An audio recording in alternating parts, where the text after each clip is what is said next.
So what do you think would be a win politically? A win politically. Yeah, Right now? yeah.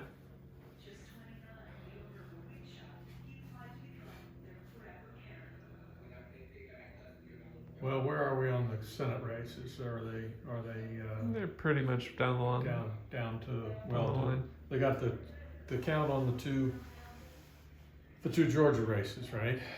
Recount or runoff election on two Georgia Senate races, and I guess to me a win would be a split 50-50 with the Senate and Biden in the White House. And then So what's a win? What's a win for the nation?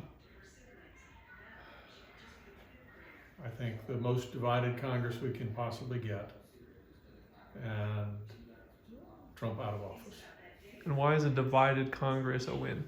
because it's hard for anybody to accomplish anything, and in order to accomplish anything, you have to compromise, and that means you got to reach across the aisle and you get folks of like mind to agree to go do something. Does it matter to you? So once we start doing things, one side or the other generally comes out a victor. Does it matter to you which side is a victor? If we have a split Senate, then I don't think it matters much. But with Trump in the White House, it matters a lot. That guy's dangerous, in my opinion. From the day he was elected, and I was struggling. In 2016, I voted for the least worst, in my opinion. And while I thought that Clinton had invalidated her right to occupy the White House, she was, in my opinion, less bad than Trump. And my thinking about Trump was he actively solicited the Russians to interfere in our elections. He asked them to do that. And so on the morning of I stayed up almost all night, and I was in shock when it was determined that he was the winner. And my first reaction was, well, there's always impeachment. That was my first reaction. We can impeach the guy if he's really bad. Unfortunately, that was a non-starter with the overwhelming majority of Republicans in the Senate, and they were not going to. He was impeached. He just wasn't convicted. And so I think that was a bad result for the country, although a lot of people would think that impeaching and removing a president is the worst thing we could do. So they voted or they decided, let's just get him out of office in 2020, which we now have voted to do. But he's still a dangerous man in that White House. What makes him dangerous beyond his situation with the Russians? He respects and reveres strongmen, dictators, and he is essentially wanting to be a dictator. He's the only guy that matters. He's the only guy in the room that matters. He doesn't care about anybody else's position. This is my position. This is what I want to do. Let's go do it. He's not a compromiser. He's not a consensus builder. He's a dictator. He's a bully. And so he's taking actions, even since the election, to undermine democracy. Our democracy is a very delicate thing, and it relies on people to accept the results of the popular vote or the Electoral College, and he has done neither. I mean, if he wins the state, it's perfectly legal. If he doesn't, it's fraudulent voting. And he's put people in key positions since the election that could cause a constitutional crisis. So we're not over. We're not out of the woods yet. And so I'm very concerned, and I'm also concerned about the right wing and the left wing. Most of us are in the middle. 68% of us are within one standard deviation of the middle. We ought to be able to get along. 2/3 of the population ought to be able to get along and run this place in a way that nobody is happy with, but everybody can live with. And we've got a lot of people that are single issue voters. If you don't believe this, or if you don't vote this way, you're out. You don't have my vote. And so I think, and what's been lacking in the last 4 years is anybody that says we need to move to the middle. We need to compromise. And you got Pelosi, and you got Mitch McConnell that are been butting heads. The guys before them were adamant as well. And so we've got leadership in the Senate and the House that don't want to get along. And so I'm hopeful that Biden can get a split Congress, and I know he will work very hard to bring people together. He's got to set aside the fringes of both parties and say, let's work in the middle. And so that's a win. Split Senate, split House, and Biden in the White House. Do you think it's ultimately the leaders that should bring us together, or do you think it's up to each and every one of us to come together? Well, we have representational leadership rather than leaders. Yeah. Well, we've got, you got to get elected, and then you can lead. Right? You can govern after you're elected. You can't govern until you're elected. And the chairman of Biden's election committee recently basically said that. He said, we can't govern if we can't win. We have to win, then we can govern. Now, I'm not for a win, majority Democrat, and Democrat in the White House. Then that's going too far the other direction. Divided Democrat for this time around. Bring people together, work together, stop this never, I'm a never Trumper, but not in name, but in position. But not because I didn't like Trump, I just didn't think he was qualified, and I didn't like the fact that he had coddled to the Russians. And I've liked a few things that he's done since he's been in office, but there are a bunch of things that I've felt that he did that was not in the U.S.'s best interest. So we've got to get that guy out of the White House.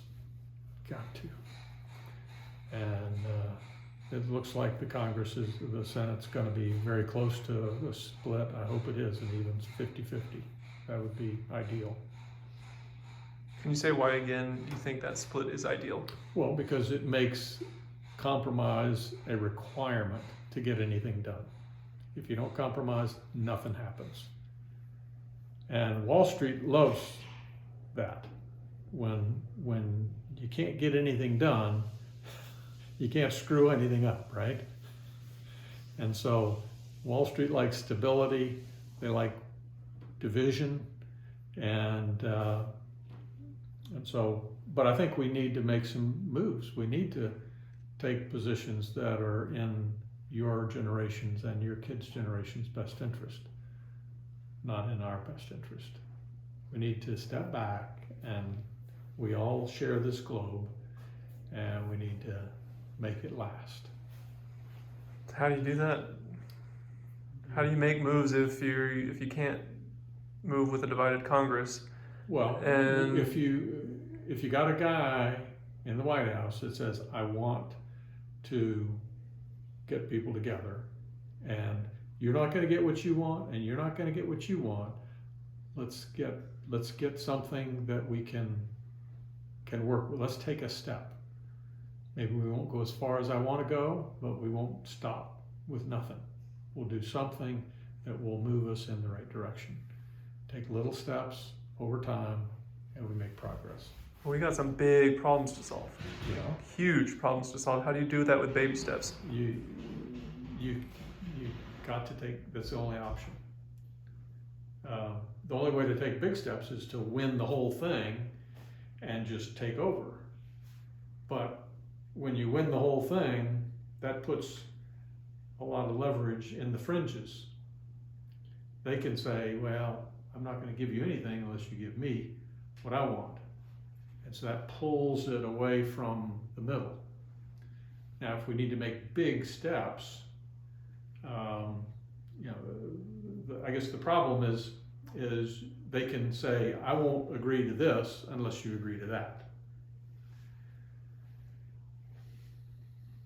That's what they always do, right? Well, but if you've got enough people in the middle that are on both sides, if it's all one side, like the Republicans have had for the last couple of years, they've said, I don't care what you Democrats want. I'm not going to agree to anything. We're going to do this, and we can outvote you because I got the White House and I got the Senate. I can outvote you. Is that what Obama did? No,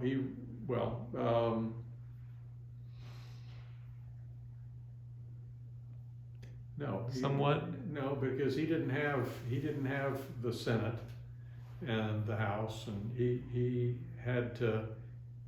was stymied for much of the time.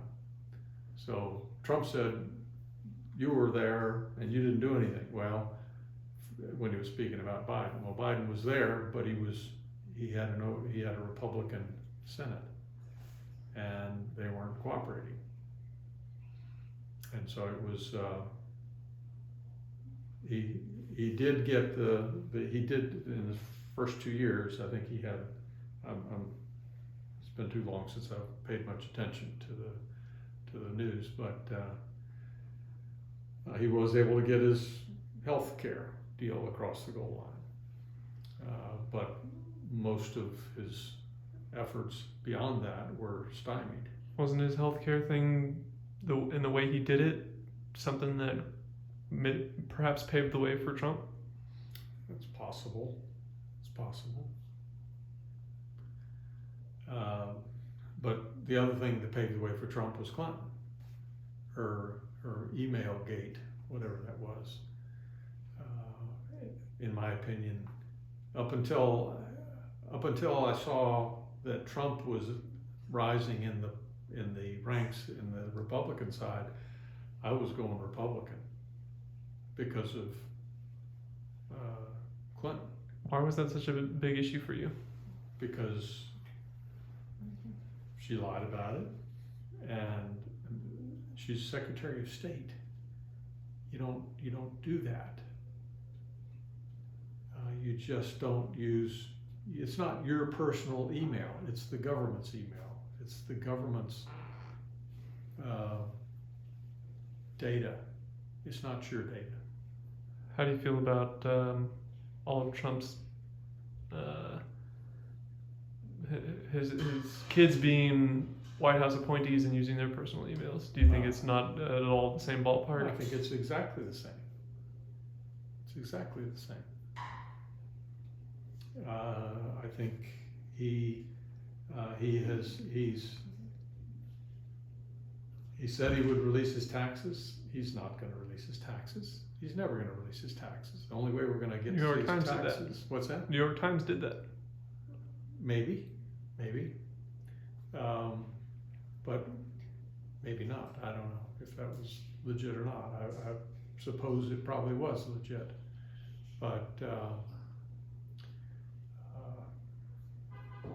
the Democrats have not been able to nail him on that yet. Now, there's some stuff I'm reading now that it's possible that Trump is going to be criminally charged after he leaves office. And it's possible that he is playing his cards to get a pardon before he leaves office. Now, he can't pardon himself, but there are a couple of different scenarios where he could step out, Pence could step in, pardon Trump, and then step back out, and Trump could step back in and never have to suffer any consequences for his actions. And there's another scenario that would put that decision in with the Democratic Congress. I'm hoping that doesn't happen. That he doesn't get charged, or that he doesn't That take he those doesn't- measures That he doesn't get pardoned before he leaves office. before Biden enters office. Before, yeah.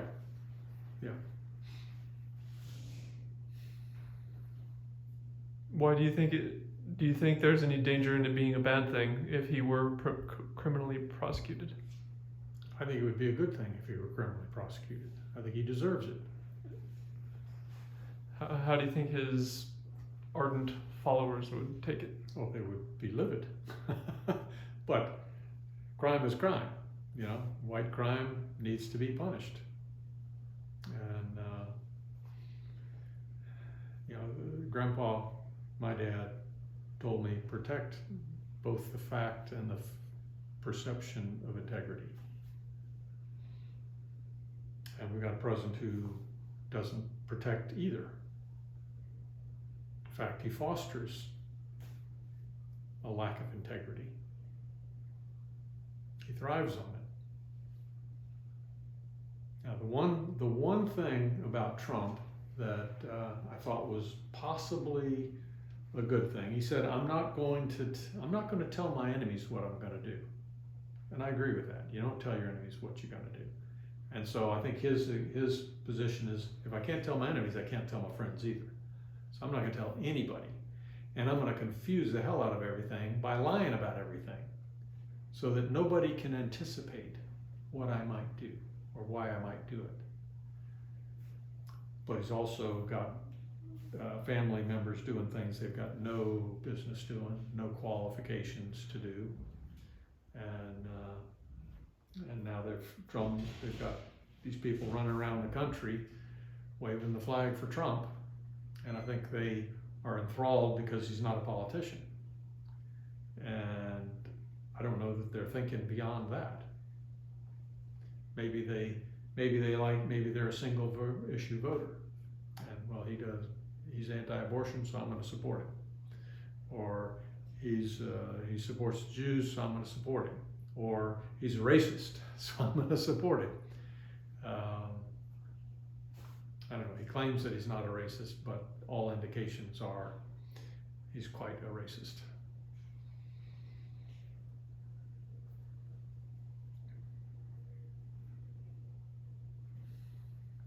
And all indications are he deserves to be prosecuted. For Russian interference. Well, for a lot of things, tax evasion, a bunch of things. And I'm not keen on the various specific charges, but there are a number of them. But I just think of Clinton, who had she won the popular vote, and she lost the electoral vote, and she conceded. Now, Biden has won the popular vote and the electoral college, and he still hasn't conceded. That's unprecedented in our 40-year history. That's not okay. It's just not okay.